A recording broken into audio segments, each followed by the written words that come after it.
శ్రీకాకుళం జిల్లాలో అక్రమంగా తరలిస్తున్న 16 కేజీల గంజాయిని కాసేపుగా పోలీసులు పట్టుకున్నారు. పలాస రైల్వే స్టేషన్ నుంచి తమిళనాడు రాష్ట్రానికి అక్రమంగా గంజాయి తరలిస్తున్న 2 నిందితులను పోలీసులు అరెస్ట్ చేశారు. వారి వద్ద నుంచి 16 కిలోల గంజాయిని స్వాధీనం చేసుకున్నారు.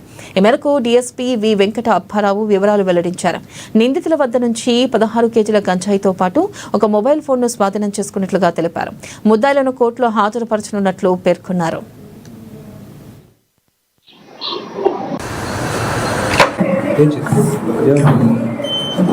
అతనికి వచ్చిన సమాచారం మేరకు ఈరోజు రైల్వే స్టేషన్ రోడ్లో మధ్యాహ్నం 2:30 గంటలకి ఒక 2 వ్యక్తులని అరెస్ట్ చేయడం జరిగింది.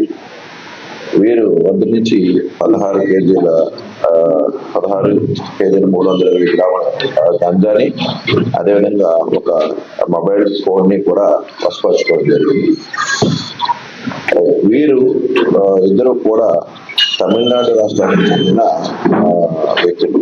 వీరిద్దరూ కూడా A4 అంటే ఇందులో ఏంటంటే ఈ గంజాని అమ్మే వ్యక్తి వారికి మణికంఠ అనే వ్యక్తి ద్వారా పార్ది అనే తమిళనాడు అయినా ఈ గంజాయిని ఏంటంటే కొంటాడు. ఆయన కేజీకి 1500 చొప్పున ఇస్తారు. మీరు ఒరిస్సా వెళ్ళి నేను ఒక వ్యక్తి దగ్గర మీకు చెప్తాను, ఆయన నెంబర్ ఇస్తాను, మీరు వెళ్ళి ఆయన దగ్గర నుంచి కేజీ 1500 రూపాయలు మీకు